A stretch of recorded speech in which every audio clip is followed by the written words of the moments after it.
नमस्कार विद्यार्थी मित्रांनो, हिस्ट्री बाय संतोष चव्हाण या आपल्या ऑफिशियल यूट्यूब चॅनलवर तुम्हा विद्यार्थी मित्रांचं पुन्हा एकदा खूप खूप स्वागत।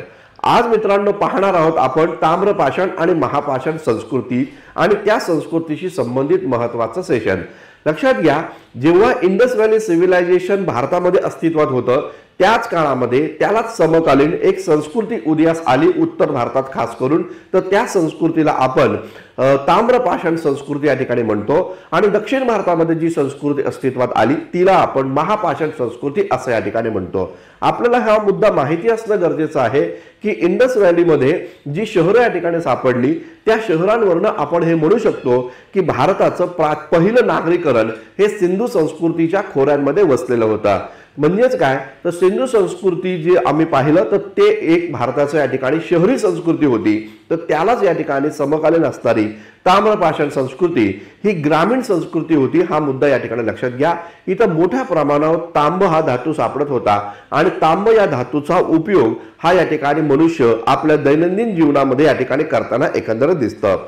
या उलट जर आम्ही पाहिलं तर दक्षिण भारतामध्ये तांब हा धातू कुठे सापडला नाही, तर तिथं थेट लोह युगाची सुरुवात या ठिकाणी झाल्याचं एकंदरीत या ठिकाणी पाहायला भेटतं। आधी आपण या सेशनमध्ये ताम्रपाषाण याबद्दलची माहिती या ठिकाणी पाहूया आणि नंतर मग महापाषाण संस्कृती बद्दल या ठिकाणी माहिती जाणून घेऊया। तर सुरू करूया या प्रकारचं महत्त्वाचं सेशन। आता पहा मित्रांनो, इथं आपल्याला पाहायला भेटतं जेव्हा पण तुम्ही ताम्रपाषाण संस्कृतीचा अभ्यास करता तेव्हा तुम्हाला हा मॅप पाहणं खूप जास्त गरजेचं आहे। या मॅपच्या माध्यमातून तुम्हाला ताम्रपाषाण संस्कृतीतली जी ग्रामीण संस्कृती होती ती कुठे कुठे अस्तित्वात होती हे तुम्हाला इथे या ठिकाणी लक्षात येईल। तर या मॅप मध्ये तुम्हाला इथं पाहायला मिळतं जोधपूर आणि गणेश्वर नावाचं ठिकाण। तर लक्षात घ्या, या जोधपूर आणि गणेश्वर या ठिकाणावरूनच इथं एक संस्कृती या ठिकाणी अस्तित्वात होती जिला आपण गणेश्वर संस्कृती या नावानं संबोधतो। तर गणेश्वर संस्कृती या भागामध्ये आपल्याला इथे या ठिकाणी पाहायला भेटते। याच्याच बरोबर खाली तुम्हाला इथं आहड नावाचं एक ठिकाण या ठिकाणी पाहायला भेटतं जे मूलतः राजस्थान मध्ये या ठिकाणी आहे। तर या आहड या ठिकाणावरूनच याला आपण आहड संस्कृती असं या ठिकाणी म्हणतो। हा मुद्दा या ठिकाणी लक्षात घ्या, आहड हे जे ठिकाण आहे हे ठिकाण बनास नदीच्या किनारी होतं म्हणून तिला बनास संस्कृती या नावानं पण संबोधलं जातं। हा देखील महत्त्वाचा मुद्दा आहे, लक्षात असू द्या। लक्षात घ्या मित्रांनो, या आहड संस्कृतीमध्ये दोन महत्त्वाची ठिकाणं आपल्याला पाहायला भेटतात। एक म्हणजे गिलुंड आहे आणि दुसरं म्हणजे बालाथल आहे। तर आयोग तुम्हाला जर प्रश्न आयोगाने विचारला की गिलुंड आणि बालाथल ही ठिकाणं कोणत्या संस्कृतीचा भाग आहे, तर त्याचं उत्तर काय असेल, बनास संस्कृती किंवा आहड संस्कृती। हा मुद्दा खूप इम्पॉर्टंट आहे, भविष्यामध्ये यावर प्रश्न विचारला जाऊ शकतो, हे या ठिकाणी लक्षात घ्या।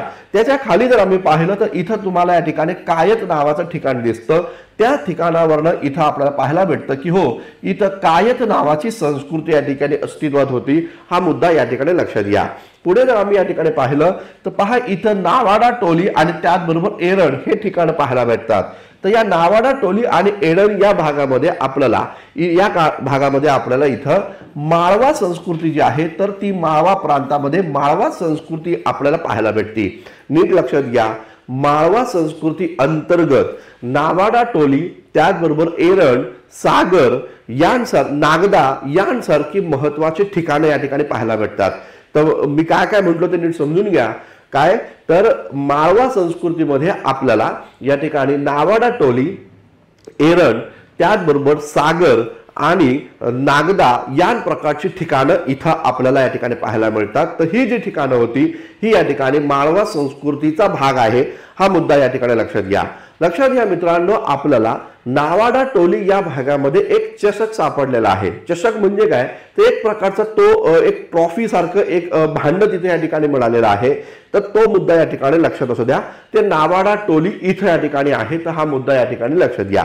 आता पहा, इथं तुम्हाला इथं जर आपण पाहिलं तर इथं गुजरात प्रांत जो आहे तर त्या गुजरात प्रांतामध्ये प्रभास संस्कृती या ठिकाणी पाहायला मिळते आणि याचबरोबर इथं सौराष्ट्र जो भाग आहे तर त्या सौराष्ट्र भागामध्ये तुम्हाला रंगपूर म्हणून ही संस्कृती या ठिकाणी पाहायला भेटते। तर ही पण ताम्रपाषाण संस्कृतीतली महत्वाची संस्कृती आपल्याला दिसती, प्रभास संस्कृती आणि त्याचबरोबर रंगपूर संस्कृती मुद्दांनी त्या ठिकाणी लक्षात घ्या। तर दक्षिण गुजरात जो आहे तर त्या दक्षिण गुजरातमध्ये तुम्हाला हे प्रभास संस्कृती दिसते आणि ईशान्य गुजरात जो आहे किंवा ईशान्य सौराष्ट्र म्हणू आपण, तिथं तुम्हाला रंगपूर संस्कृती या ठिकाणी पाहायला मिळते। थोडंसं जर खाली आपण आलो तर आपल्याला इथं दायमाबाद नावाचं एक ठिकाण या ठिकाणी पाहायला मिळतं। तर दायमाबाद जे होतं मित्रांनो, तर ते दायमाबाद हा भाग जर आम्ही पाहिला तर हा धुळ्याशी संबंधित आहे। तर धुळे जो आहे महाराष्ट्रातला जो धुळे नावाचा जिल्हा आहे, तिथं एक संस्कृती या ठिकाणी होती, ज्या संस्कृतीचं नाव होतं सावळदा संस्कृती। लक्षात घ्या, सावळदा संस्कृती ही कुठं होती तर महाराष्ट्रातल्या धुळ्यामध्ये होती। आणि मुद्दा असा आहे की या सावळदा संस्कृतीचा एक भाग म्हणून किंवा सावळदा संस्कृती जी आहे त्याचं एक ठिकाण काय होतं तर ते होतं दायमाबाद। दायमाबादचं एक वैशिष्ट्य आहे पहा, दायमाबाद हे ठिकाण 3 संस्कृतीला या ठिकाणी अटॅच होणार आहे।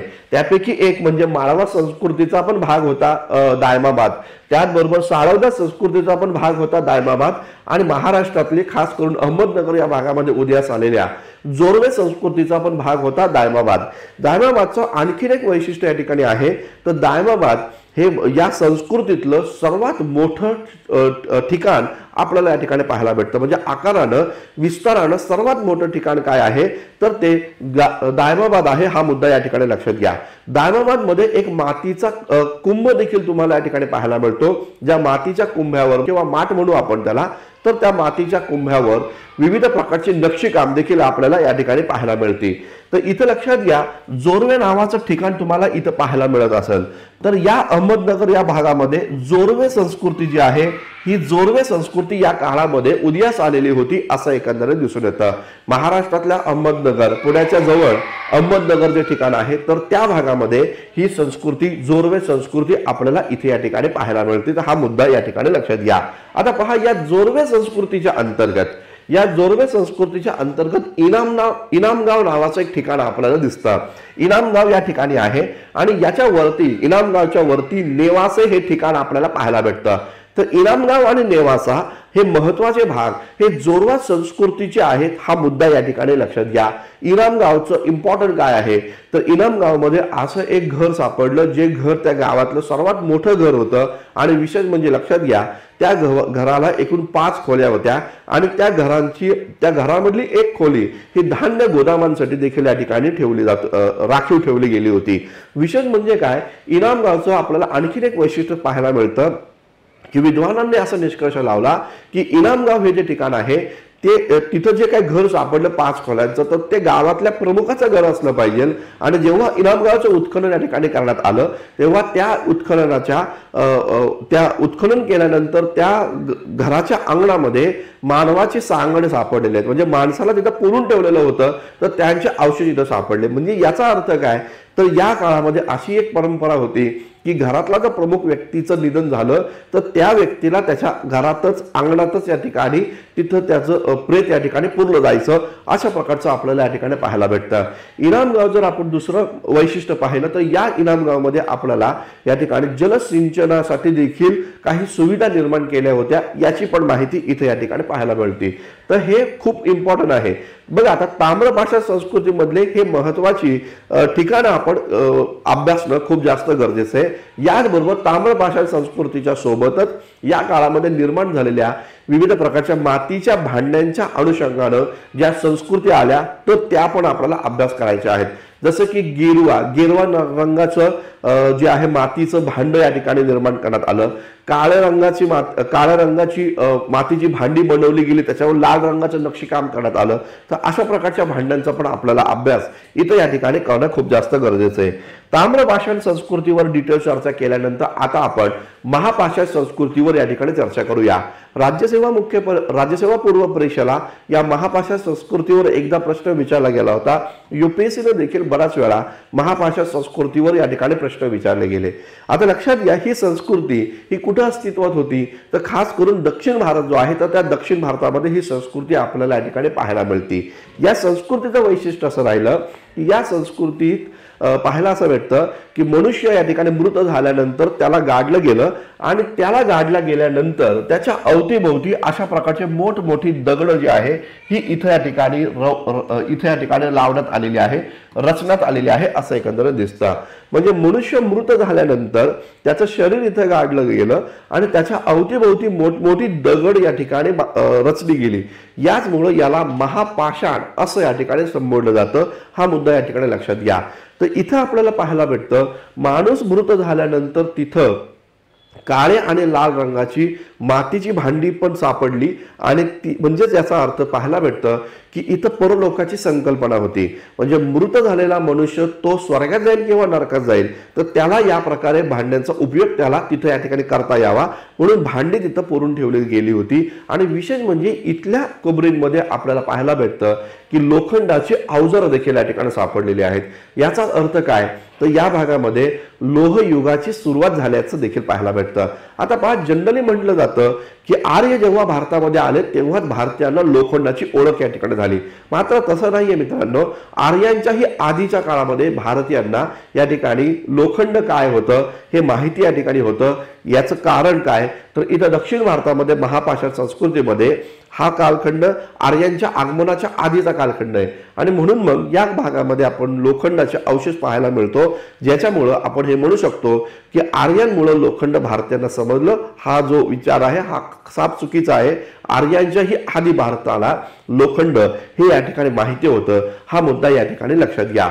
महापाषाण संस्कृतीमध्ये जर आम्ही पाहिलं तर महाराष्ट्रामध्ये एक ठिकाण पाहायला मिळतं जुनापणी नावाचं ठिकाण. तर जुनापणी नावाचं ठिकाण हे महाराष्ट्रातल्या नागपूर या भागामध्ये आहे जे महापाषाण संस्कृतीचा एक भाग या ठिकाणी आहे किंवा एक स्थळ आहे. हा मुद्दा या ठिकाणी लक्षात घ्या. दक्षिण भारतामध्ये आपल्याला आदिचन्नानूर हे एक ठिकाण पाहायला मिळतं जे तामिळनाडूमध्ये आहे. आंध्र प्रदेशमध्ये तुम्हाला इथं नागार्जुनकोंडा नावाचं ठिकाण पाहायला मिळेल आणि विशेष म्हणजे दक्षिणेकडे आपल्याला ब्रह्मगिरी नावाचं ठिकाण पाहायला मिळेल की जिथं या ठिकाणी जी ठिकाणं महापाषाण संस्कृतीची पार्ट या ठिकाणी मानली जातात. तर या प्रकारे महापाषाण संस्कृतीमध्ये आपल्याला या महत्त्वाच्या मुद्द्यांवर चर्चा करायची आहे. एनसीईआरटीनं इथं 6वीच्या एनसीईआरटीनं यावर डिटेल्समध्ये चर्चा या ठिकाणी केलेली आहे. तर तुम्ही ती 6वीची एनसीईआरटी जर वाचली तर तुम्हाला ताम्रपाषाण युग आणि त्याचबरोबर महापाषाण युगाबद्दलची संपूर्ण डिटेल्समध्ये माहिती या ठिकाणी मिळणार आहे. आता पहा मित्रांनो थोडंसं बॅचच्या संदर्भामध्ये मी तुम्हाला सांगेल तर जे विद्यार्थी 2024च्या परीक्षेची तयारी करत आहेत अशा विद्यार्थी मित्रांसाठी आपल्या हिस्ट्री बाय संतोष चव्हाण या ॲपवर काही महत्त्वाच्या बॅचेस या ठिकाणी लॉन्च केलेल्या आहेत. तर त्या बॅचबद्दल तुम्ही या ठिकाणी थोडीशी जाणकारी या ठिकाणी बघा. कारण पहा ही एक महत्त्वाची बॅच आहे राज्यसेवा पूर्व आणि मुख्य परीक्षेची बॅच. जी बॅच लाईव्ह बॅच आहे. या बॅचचं नाव बेसिक फाउंडेशन बॅच आहे. या बॅचमध्ये आपण संपूर्णपणे एन्शियंट मिडिवल मॉडर्न महाराष्ट्र त्याचबरोबर सोशल रिफॉर्मर आणि स्वातंत्र्योत्तर भारत असे सर्वच इतिहासाचे कंटेंट या बॅचमध्ये आपण अगदी बेसिक पासून ते ॲडव्हान्स पर्यंत तुम्हाला या ठिकाणी शिकवणार आहे. जे विद्यार्थी नव्यानं तयारी करतात त्या विद्यार्थ्यांनी तर ही बॅच जरूर या ठिकाणी जॉईन करा. या बॅचची कालमर्यादा आपण पाहिली तर लक्षात घ्या संपूर्ण वर्षभर 365 दिवस जिथून तुम्ही ॲडमिशन घेताल तिथून 365 दिवस या बॅचची व्हॅलिडिटी असणार आहे. म्हणजे 2024 आणि पुढची 2025ला देखील तुम्हाला ही बॅच खूप जास्त फायदेशीर या ठिकाणी असणार आहे. सध्या आपण या बॅचमध्ये डिस्काउंट ठेवलेला आहे. तर लक्षात घ्या डिस्काउंट नंतर ही बॅच 2800 रुपयामध्ये तुम्हाला या ठिकाणी मिळणार आहे. तर जे विद्यार्थ्यांना लाईव्ह लेक्चर करणं इंटरेस्टेड वाटते अशा विद्यार्थ्यांनी ही बॅच जरूर या ठिकाणी जॉईन करा. आणि विषय म्हणजे लाईव्ह लेक्चर झाल्यानंतर या बॅचमध्ये रेकॉर्डेड लेक्चर देखील तुम्हाला उपलब्ध या ठिकाणी होणार आहेत. तर हे या ठिकाणी पहा.